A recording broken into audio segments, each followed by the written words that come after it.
Okay, so we're on problem 25 here, and we're going to talk about transformations. So transformations is where you take a function, one of the basic functions, and you change it up.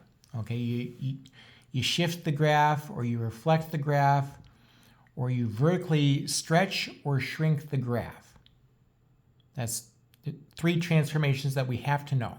Okay, so in part A, it says the graph of y equals x squared plus 5 is shown to the right. One way to obtain this graph is to apply a shift of the graph of y equals x squared up by a distance of 5 units. So y equals x squared, that's a parabola, but we're centered at the origin, right? And so I basically just shifted that up 5 units. Okay? Suppose that we would like to graph y equals x squared minus 5. One way to obtain this graph is to apply a shift of the graph of y equals x squared down 5 units. Okay? So if you're adding or subtracting a number, that just means that you're going to shift it up or shift it down. Okay? So in general, if we want to graph y equals f of x plus k, we can start with the graph of y equals f of x and shift k units up if k is a positive number, and k units down if k is a negative number. If k is 0, then you've done nothing to change the original graph. Okay? Here's the next one there. Problem 26, it says that the graph of f of x, the graph of y equals the absolute value of x minus 8 is shown to the right. One way to obtain this graph is to apply a shift of the graph of y equals the absolute value of x to the right by a distance of 8 units. So y equals the absolute value of x, that's a v-shaped graph where the v is centered at the origin. So all I did was I shifted that graph to the right 8. Why the shift to the right? Well, the minus 8 is what's causing that. Okay? So part B, suppose that we want to graph y equals the absolute value of x plus 8. One way to obtain this graph is to apply a shift to the graph of y equals the absolute value of x. You go to the left 8 units. Okay? So in general, if you want to graph y equals f of x plus k, you start with the graph of y equals f of x, and you're going to shift k units to the left if k is a positive number. Okay, so I'm going to the left with k is a positive number. And I'm going to shift k units to the right if k is a negative. So like here, k, the k value is negative 8, and I'm going to the right 8 units. Now that's kind of backwards from how I tend to think things. I kind of tend to think, k positive, I go to the right, k negative means I go to the left. Right? But here, it switched on us, though. So k positive means they're going to the left. K negative means you're going to the right. Okay. Here's problem 27. So write the equation of the graph that's shown. So I have the graph of y equals x cubed. Now, to get this graph, I know I'm working with the cube function. And it looks like I took the original graph, y equals x cubed, which passes through the origin, and I shifted that to the left 1, and then I went up 6. So that's where that squiggle in the graph is at, negative 1, 6. So if I go to the left 1, that means that with y equals x cubed, I need to replace x with an x plus 1, because I'm going to the left 1 unit. And then I want to shift it up 6 units, so I'd add 6 at the very end. Okay, so the equation of this graph here is going to be y equals x plus 1 cubed plus 6. Problem 28. It says, write the equation of the graph whose graph is y equals the square root of x, but is shifted down 3 units and shifted to the left 7 units. Okay, so if I'm going to the left 7 units, I would replace x with an x plus 7. Okay, and then I'm also going down 3 units, so I'd want a minus 3 at the end. Okay, so the equation of this graph here would be y equals the square root of x plus 7 minus 3. Okay. Problem 29 says that the graph of y equals negative the square root of x, that's shown here, is shown to the right. One way to obtain this graph is to reflect the graph of y equals the square root of x about the x-axis. Okay, so the square root of x, that's a curve that's starting at the origin and I'm heading upward and outward into quadrant 1. So all I did was I flipped that curve about the x-axis. In general, if you want to graph y equals negative f of x, you're going to start with y equals f of x and then reflect this graph about the x-axis. Okay. Problem 30. The graph of y equals the square root of negative x is shown to the right. One way to obtain this graph is to reflect the graph of y equals the square root of x about the y-axis. Okay. In general, if you want to graph y equals f of negative x, you're going to start with the graph of y equals f of x and then reflect that graph about the y-axis. Okay. Now, there's a huge advantage with knowing transformations because it's like you already know the answer, right? If like in this problem here, if I were going to graph this curve, I know I'm starting with y equals x cubed, and I'm going to go to the left 1 and then up 6. The end. So the equation would be y equals x plus 1 cubed plus 6. Okay, that's huge over someone who is stuck point plotting this. Okay. So some things that you learn in algebra are going to be kind of used here and there, and some things are very necessary to know, because you use them a lot, and they're very important. So transformations, I feel, is a very important topic. Okay. Let's try problem 31 next.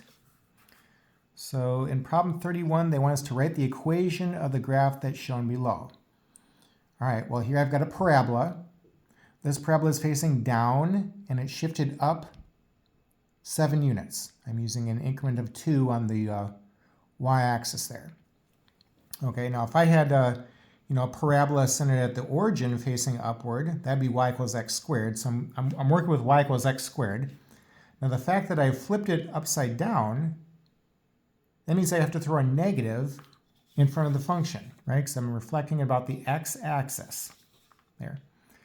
And then I'm going to shift it up 7 units, means I'd tack on a plus 7 at the end. So the equation of this graph is y equals negative x squared plus 7. Okay. And problem 32, we want to write the equation of that graph that's shown. Okay, so I again have a parabola. And so I'm going to be doing some of the y equals x squared. This parabola is facing down, so I'd want a negative in front. And we shifted it to the left 5 units. Well, if I go to the left 5 units, then that means that I have to replace x with an x plus 5. Okay, so the answer will be y equals negative x plus 5 squared. The end. Okay. Problem 33. Write the equation of the graph that's shown below. Okay, so well, here I can see them working with the square root function. Now just y equals the square root of x. That's in quadrant 1, right? And I don't have any graph in quadrant 1, so it looks like I flipped this about the y-axis. Well, in order to make that happen, I need to change x to a negative x. Okay, so I got y equals the square root of negative x, and then we're shifting it down 6 units, right? I'm using an increment of 2 here. So -2, -4, -6. So my answer is going to be y equals the square root of -x minus 6. That'd be the equation of this graph that I see. Okay.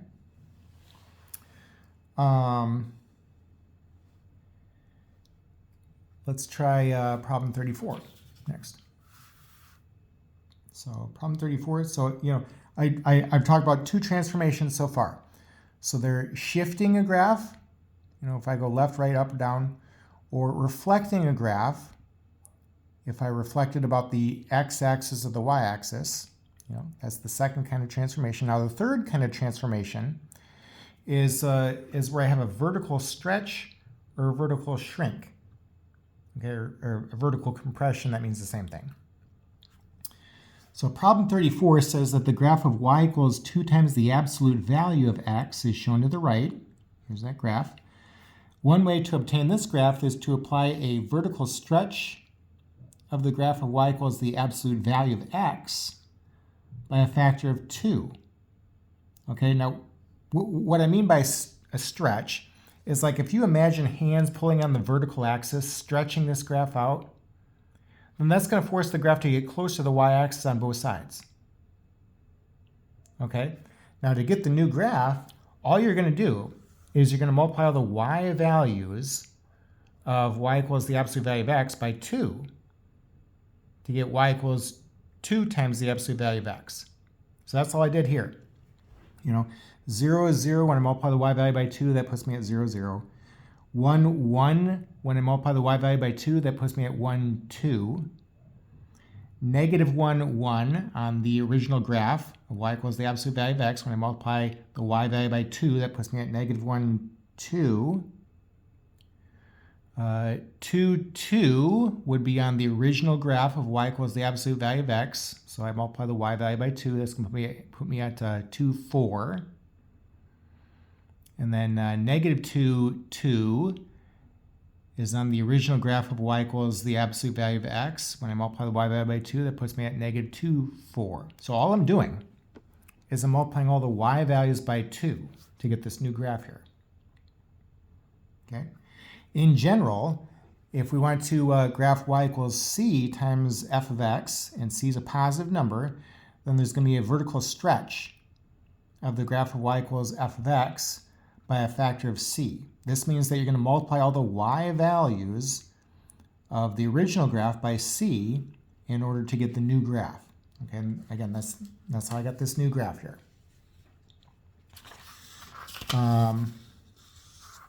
We'll just do problem 35 and then we'll stop the video here. Problem 35, the graph of y equals 1/2 times the absolute value of x is shown to the right. Okay, and one way to obtain this graph is to apply a vertical shrink of the graph of y equals the absolute value of x by a factor of 1/2. So y equals the absolute value of x, that's a v-shaped graph, right? And I'm centered at the origin. Now all I'm doing is I'm multiplying all the y values by 1/2 to get the new graph. So 0, 0, that's going to stay right at 0, 0. 1, 1, when I multiply the y value by 1/2, that puts me at 1, 1/2. -1, 1, when I multiply the y value by 1/2, that puts me at -1, 1/2. 2, 2 would be on the original graph. When I multiply the y value by 1/2, that puts me at 2, 1/2. Okay, and then -2, 2 on the original graph. When I multiply the y value by 1/2, that puts me at -2, 1. So all I'm doing is I'm multiplying all the y values by by 1/2. Okay, and in general, if you want to graph y equals c times f of x, and c is some positive number but less than 1, then there's going to be what's called a vertical shrink. Okay, or sometimes we say a vertical compression, same thing, of the graph of y equals the y equals f of x by a factor of c. And this means that you're going to multiply all the y values by c to get the new graph. So in this problem here, c is 1/2. Okay, now the reason why we say vertical shrink or vertical compression is because, again, if you imagine hands pulling on the vertical axis, smashing this graph, then that's going to force the graph to split further from the y-axis on both sides. Okay? Now, if c is 1, you've done nothing to change the original graph. If c is 0, you got y equals 0. That's a horizontal line right on top of the x-axis. What if c is a negative? If c is a negative, we already know what happens when we have negative values, right? We're going to flip the graph upside down. Okay, so like sometimes with this transformation, you might actually have two transformations going on. Like if I wanted to graph y equals negative 1/2 times the absolute value of x, I would have a vertical shrink of the original graph, just what you see here, but then I would also need to flip this graph upside down. So the v would be facing downward here. Okay? All right, we'll go ahead and stop the video right here, and I'll pick up with problem 36 then in the next video.